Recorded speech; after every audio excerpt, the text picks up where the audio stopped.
Welcome to IMC Live, the interactive webinar series hosted by the Industrial Marketing Collective. We're here to help you connect with peers, sharpen your skills, and drive results in your work. I'm Alan, Associate Content Director here at Gorilla 76, the industrial marketing agency, and one of your IMC Live hosts. And today, we are honored to be joined by Gorilla 76 own strategist and my personal gorilla buddy, Connor Phillips. So Connor, would you please introduce yourself to the group? Yeah, thank you, Alan. Glad to be here. I'm a strategist here at Gorilla. Just celebrated my 1 year anniversary with the team. So it's been a very fun year. But yeah, I just help our clients, figure out their marketing strategy, how to implement it, how to measure it, and just overall keep everybody on track. So All right, good yeah. deal. And I should have mentioned earlier also, we are joined as special co-host Aaron Bush, strategy director here at Gorilla 76. So Aaron, great, good to have you here today. Yeah, excited to be here. All right. Well, Connor, why don't you give us a little bit of a rundown of the state of CRM right now and what we're going to be talking about today?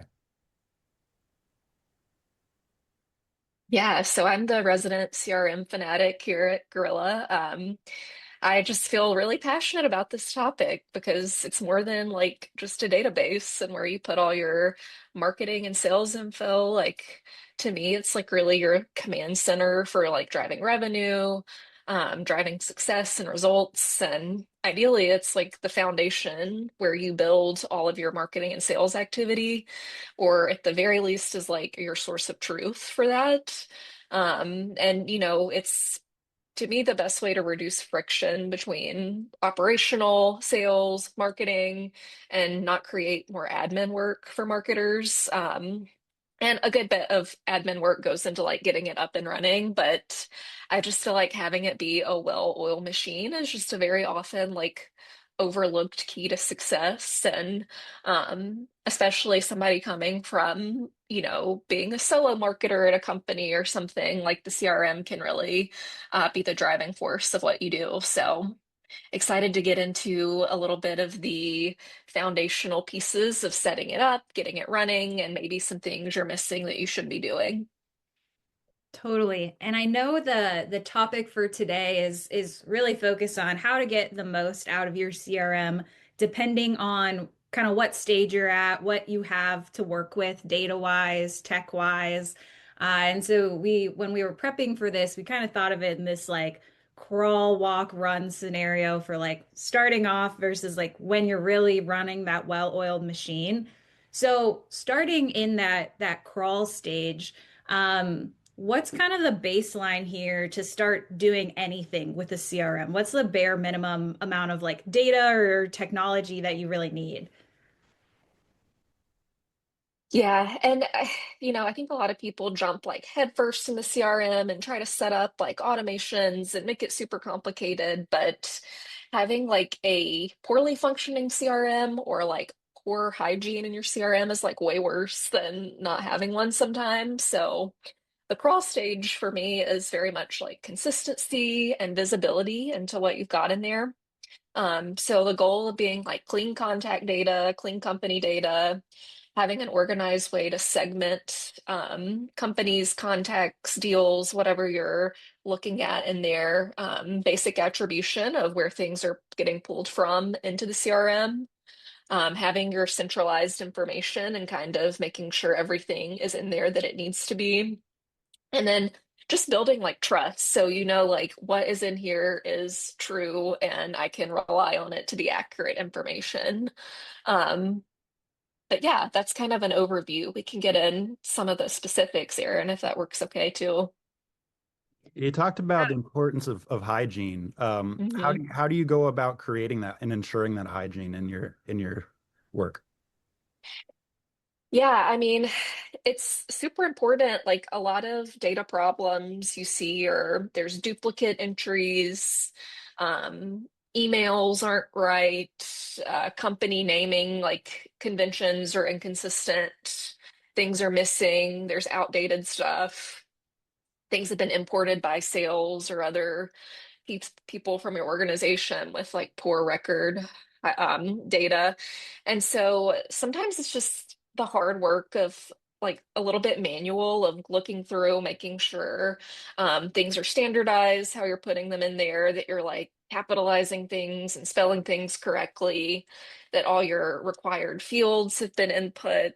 You're using like drop downs and things to demarcate statuses and properties. And then you're just doing regular cleanup. So it starts with just the boring work of let me make sure when I'm putting it in the first time it's right, so I don't have to like go back and do it again. Hmm. And I know that can be a lot to stay on top of, like, especially at this stage, if you're just starting out, you might be working out of a really robust spreadsheets or maybe even just like a very simple spreadsheet that has contact data. Um, and it can be a lot to stay on top of like things being consistent. What are the core fields that you would recommend? Like, yeah, always make sure that's filled in and like consistently updated and kept clean. Yeah, so a lot of it is like your properties. So some of them are going to be built into your CRM, name, title, email, company. And then there's ways you can like customize that data too. So maybe product lines that someone is interested in, or if they're a distributor or not, annual revenue, territory, different segments in your industry. So you kind of have to decide on the front end, like what is important for me to know from my contacts and companies and deals, and getting them set up and standardized. And that way, going forward, like you know that it's accurate, it's in there the way you want it. So you kind of almost have to like think about what you're doing before you actually get in there and start putting it in. And how does all that affect your ability to report? And like, are there any horror stories you've had where people aren't following the best practices when it comes to then when they go to have to report something? Oh, sure, because in a CRM, the reporting is like very contingent on like the accuracy of the properties and the data that's already in there. It can only do like what you tell it to. So if something is, put in just a little bit wrong, it can like totally throw all the reporting off. I mean, like horror stories, like I've definitely seen a ton of duplicate data. So it was like showing revenue to be way off, or you know, emails were being sent to like the total wrong segments that had like nothing to do with anything that, the people that were receiving it. So, I mean, I could go on and on. It's not just reporting, like it can cause disaster in myriad ways. Mhm.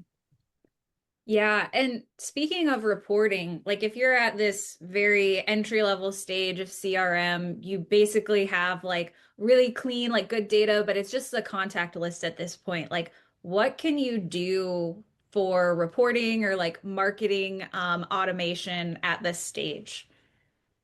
Yeah, I mean, even just a contact list in there, like name, email, company, industry, you can start segmenting that and building out nurture campaigns. You can kind of analyze engagement based on those different factors. You can use them in ads and sales outreach.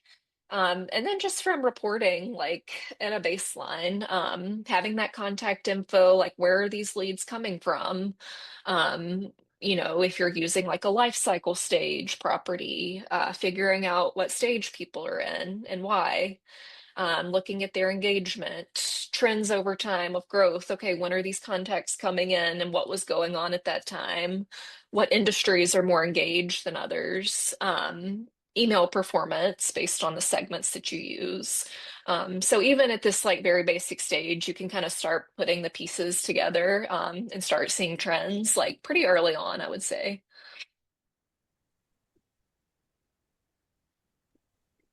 And what are the important parts of managing all that data to make sure that you're able to be effective with it moving forward? Are there any tricks or tips that people might not have, at top of mind?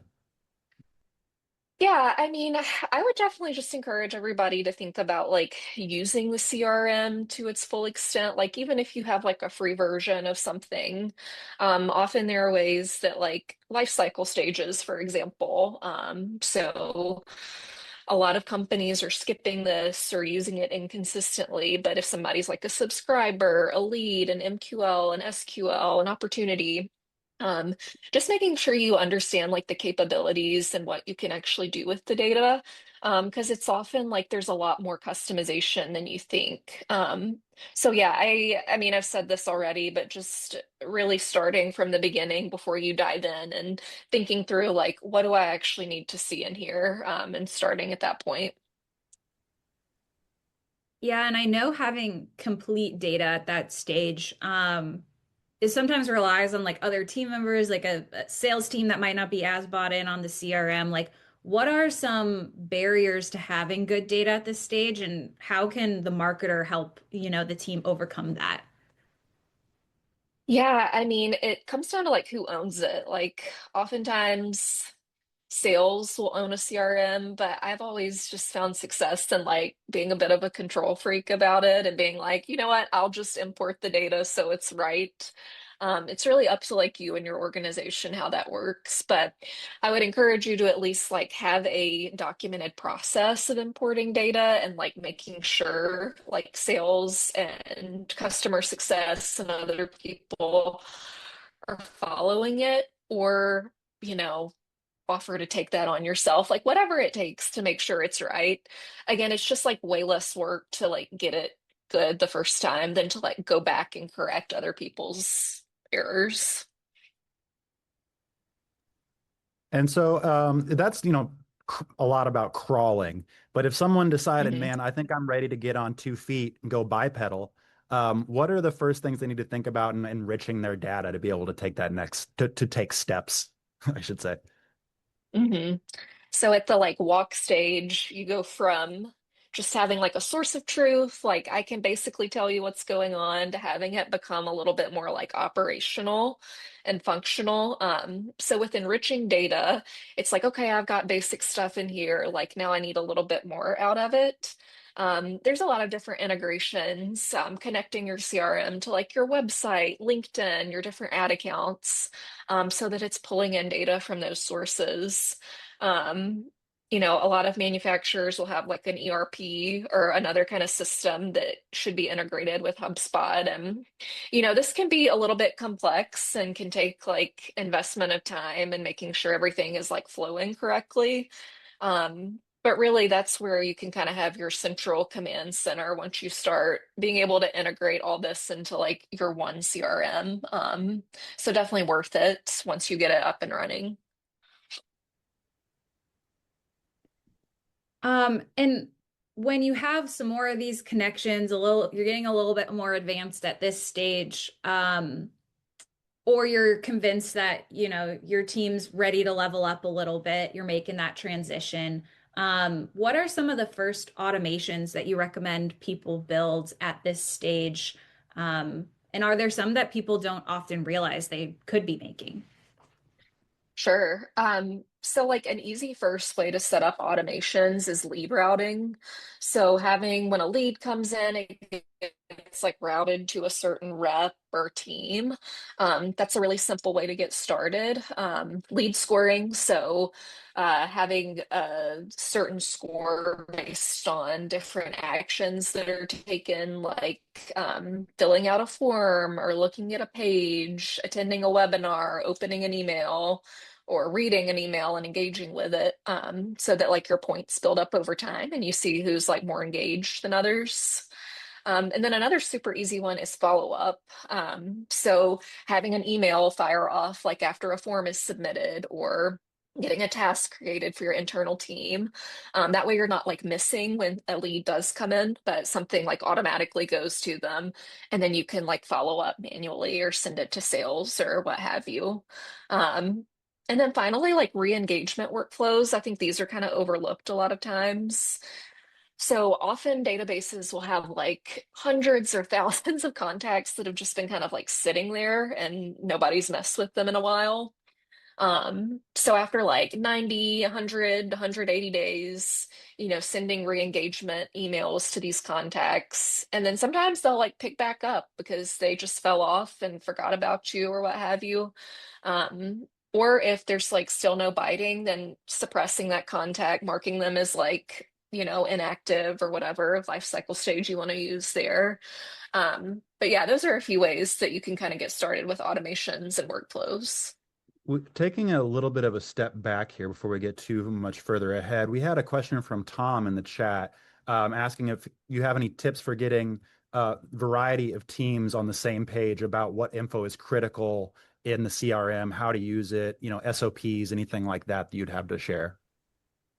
Yeah, I mean, I think once you figure out like what is important, like having a like typed out process for how it works and maybe doing like an internal team training so that you're like the expert on it and you're explaining to the rest of the team like how it's going to work and making sure people are actually following up on that. Um, I think just having that documented process is probably the best way to get everyone on the same page. And also, like, don't just do it one time, like, continue to remind your team.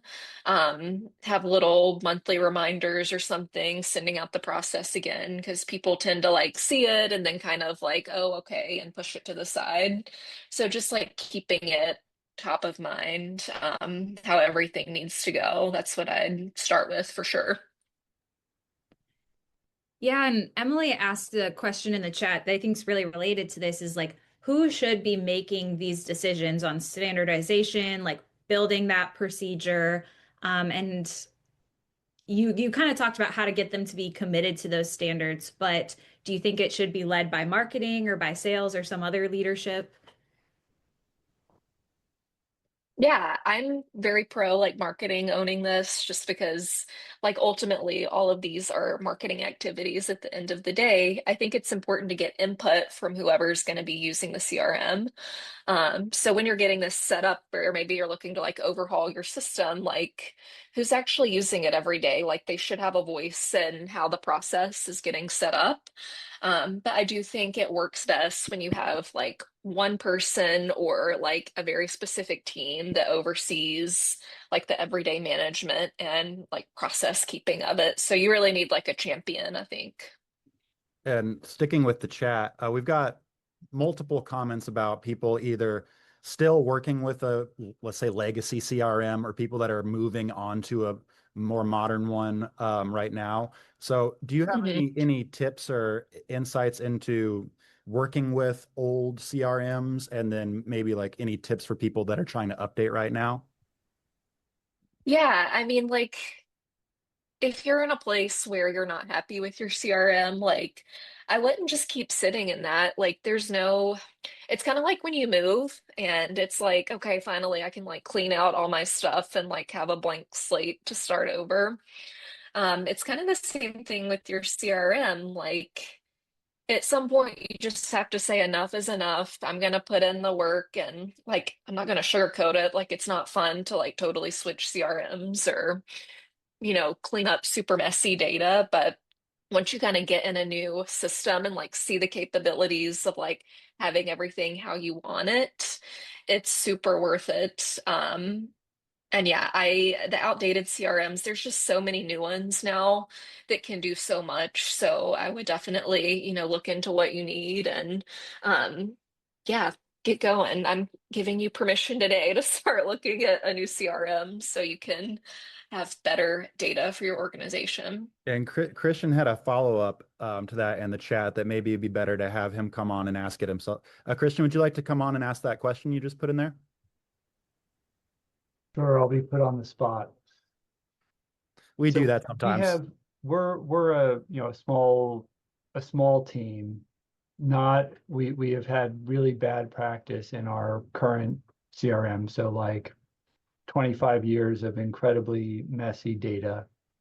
And we're looking at moving to HubSpot, but I also don't feel like I have an internal resource to really manage that maintenance you're talking about and making sure we're doing what we should. And I guess because we've never engaged an outside firm at kind of at that level, I'm wondering like for Gorilla, like what do you have clients where like you guys are the maintenance where you guys are managing CRM maintenance, where you know whether it's monthly, quarterly, going in and being like, hey, just so you know, you guys, your salespeople aren't picking up leads. You're not, you're duplicating records. You're doing whatever, and help with to like, I guess, do you ever get that deep, or is that something that you always expect to have internal resourcing for? Yeah, that's a good question. I think from my perspective, I have different clients where like I'm managing their HubSpot or whatever CRM at like different levels, like depending on what they need. It's always easier to like start fresh and like help them build it from the ground up than to kind of like come at a point where they've like tried to set it up and it's like not working how it should be. Um, but I think having like that small team and not having like the time or, resources to commit to maintaining it, you see it a lot. But now tools like HubSpot also have like AI features built in. If you get things kind of set up on the front end, like and have it running well, that really reduces like the effort you have to spend on maintaining it going forward. Thank you. Aaron, I don't know if you have anything to add to that either in your experience. Yeah, I think it's like it depends on what kind of partner you work with. I think being in their day to day, it's important to have like an internal champion, like Connor has talked about. I think where like an agency partner can help you a lot is with initial setup. And like the crucial part of that is making sure any data that you're bringing in for a first transition is really clean. So anything that you can do to clean it up before it goes into HubSpot, I think helps a lot. And then an agency partner could like train you, guide your team on how to use it, like help you dictate what those SOPs are. And depending on the relationship you have with them, like they could, keep you honest, or they could create reports or dashboards or even like lists that are sent to you on a monthly basis of like these are contacts that are missing this field. Like there's some stuff you can build in as those checkpoints to make the I don't know, the ongoing data cleanliness a little bit more automated. Yeah, we have Chelsea and Wes on the call as well, some other gorillas. Do you two have anything to add? Okay, hearing nothing, we will continue on. We've the chat has been lighting up lately. We got some more chat questions. Aaron, do you want to ask another one? Yeah, I think Jennifer's question here is related to what we were just talking about. She asked if you have any recommendations for contact list hygiene and how long should you keep an unengaged contact in the CRM?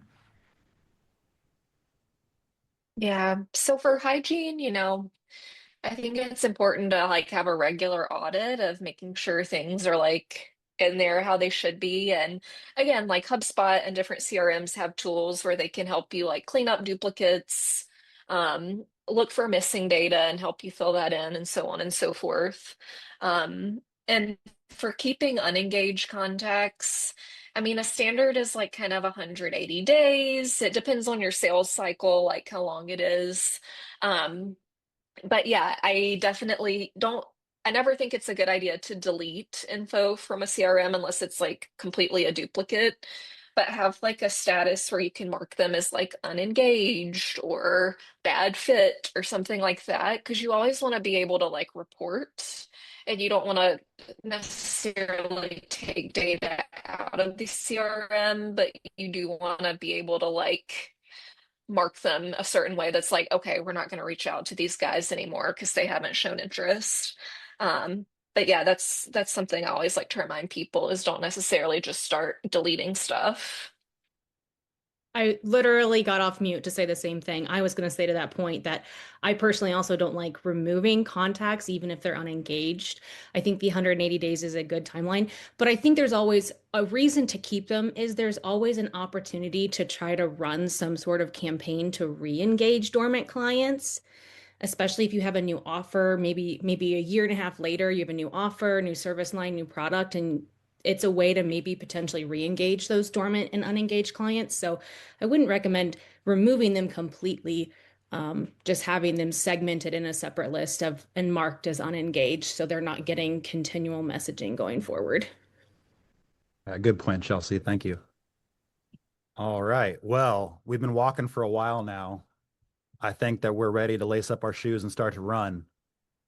Connor, how do we think about, understanding automation and the flow of information and, make sure that we don't trip ourselves up while we're learning to run here? Yeah, I think a caveat to this is like you can over automate a CRM. Like I've been in situations before where there were like hundreds of workflows on and they were literally starting to like cancel each other out because it was like over automated. So, I mean, things can be like there's too many stages. You're automating things that don't need to be automated. You have way too many emails going out. So there's a lot of things that can like kind of trip you up there. But like the ideal like run stage is that like you have everything connected to the CRM that needs to be, things are being automated, your data's clean, sales and customer support and marketing feel like they're all like drinking from the same well. And that you're able to like look at your data from dashboards and reporting you've built and like truly be able to take away real real life takeaways from that. You can identify buying signals, you know where people are in their journey and when and how to reach out to them based on that. So yeah, it's just again like the well-oiled machine, which I think is very apt for like manufacturing. Like this is your machine that you're like the engineer for, and like you're just overseeing it at this point and making sure it's like getting perfected, and it's like a maintenance thing over time, but um, it is possible. So yeah, You just got to change your oil sometimes. yeah, exactly. So when you are in this more like automated stage, you feel like a well-oiled machine, like what are some of the skills and capabilities that maybe tell you that you're there? Yeah, I mean, I think it's knowing that you can like go look at a dashboard and be able to like immediately tell what's going on. You feel like there's less friction between sales. You're able to like pull data for management, and be able to like confidently say what's happening. And ultimately, you can just make better decisions because you trust like what's in there. You can see the impact of all your activities that you have going on. And yeah, you can say, okay, here's what we need to do now based on what's in our CRM and what I'm seeing. And it just kind of alleviates some of that like feeling of we're doing a lot, but we don't really know like what's working or what's driving impact. And when you're able to like intuitively manipulate the data to analyze and take different actions, what kind of benefit does that bring to your day-to-day work as well as, the wider scope? Yeah, I mean, it's so much less time like tracking down little details. Like you have that one source of truth for all of your contacts, all of your campaigns, all of that. So I think it just reduces the fatigue of like just having data strewn across multiple sources. Like I've been there where you have 10 spreadsheets and you have like your email pulled up and like everything is just so scattered. Um, and it's just exhausting and it's a big waste of time to spend all of your time like trying to figure out what's what. Yeah, it's like the difference between the stairs and the escalator. Exactly. Totally. And I know something that can help keep things updated is a lot of these CRMs have like AI assistants or AI tools inside of them. What's kind of your take on those? What do you think is most helpful? Yeah, I think, it's been a great like development because now it's still a bit manual to get these things up and running, but I think it's reduced some of that work on the front end. Like it can help you personalize content, from email to like if you have landing pages connected, so on and so forth.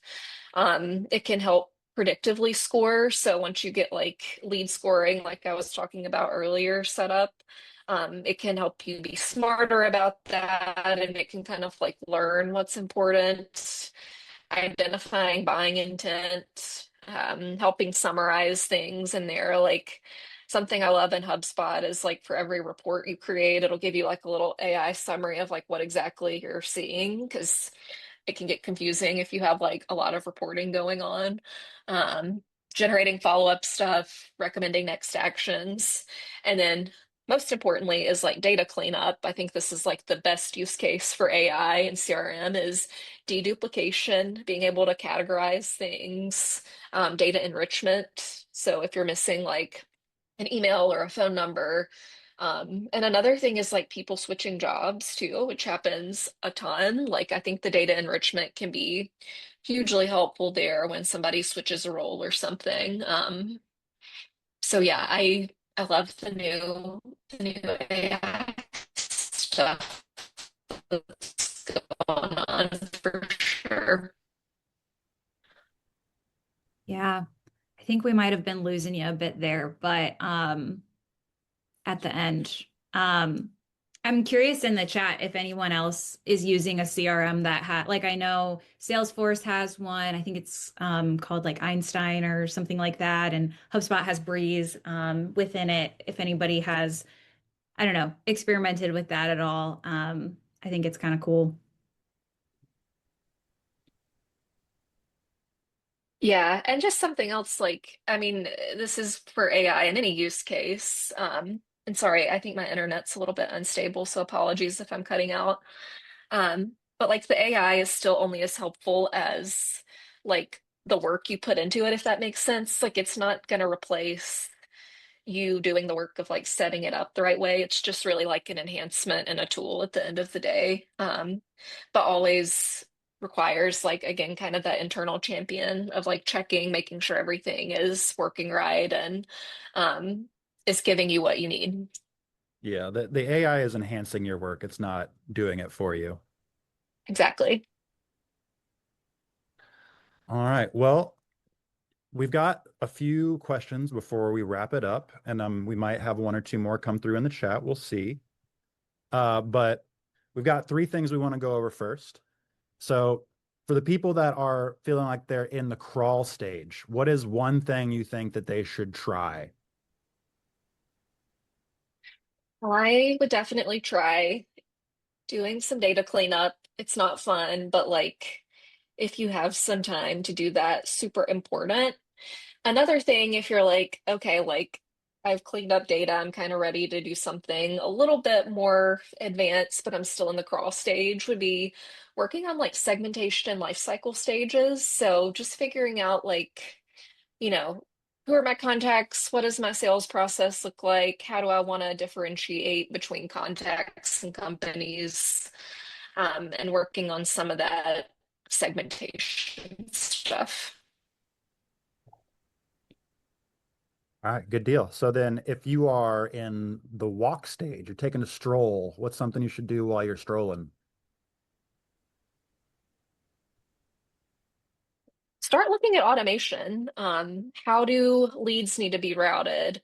What does a nurture flow look like for email or for sales outreach? And just kind of start playing around with like automating some of that process. And I think once you kind of start doing it, it becomes like a little bit more natural of like, oh, okay, I see what I can automate versus what needs to be like a little bit more manual. Just so starting to play around with that a little bit, I think is a good walking activity for CRMs.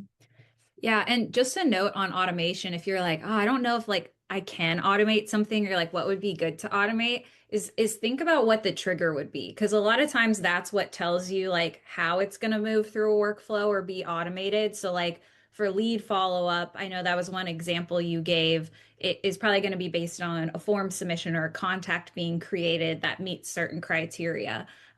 So if you think of like, okay, what are those signals that tell me something else needs to happen? That is like good low-hanging fruit for those first automations. Definitely. Mhm. So let's say someone is sprinting, they're running as fast as they think that they could physically run. How do they get one more 0.1 second off their dash time? Well, if you're in that place, I'm jealous. Please share your secrets in the chat. But yeah, I think something like I'm wanting to do more is just look at more of the AI tools and like how they can help or hinder, just depending on where you're at. But yeah, just working in some more of those new features into like your everyday operational activities, I would definitely start looking there. All right, good deal. Aaron, did you have anything else to add? No, thank you so much, Connor. It was really great having you on the show. Yeah, thank you guys. And I mean, CRMs, like, they seem boring, but I'm telling you, like, once you have it how you want it, like, you will be the VIP at your organization for having like that beautiful, clean system. So, well worth the like boring work, in my opinion. It takes work to be the cool kid. Yeah, for sure. Yeah. All right. Well, with that, thanks for joining us at the Industrial Marketing Collective today. Connor, you were great. We really appreciate all your wisdom and all your teachings today. Any other last thoughts before we totally wrap up? No, if anybody, wants to chat about this on the side, like, reach out. I'm happy to talk more. Always love, helping people work through their CRM issues. So, yeah, just let me know. I'm always happy to talk more, Is LinkedIn the best way to get a hold of you? for sure. Okay, yeah. So Connor Phillips on LinkedIn, 2 L's, can't miss her. Works at Gorilla. We love to have her. Okay, well, with that, our next IMC Live will be on June 4th, and we're talking with Tim Ronicky and Beth Bauer at Fullerton Tool, and we'll be discussing B2B e-commerce again. That's everyone's favorite topic, right? We're going to be talking about how Fullerton Tool built and continues to maintain their B2B e-commerce system. So please join us again on June 4th. Folks in the room, thank you so much for such great conversations and questions in the chat. We love seeing it. And we hope that you'll do it again next time. And until then, thanks for tuning in. Talk to you soon.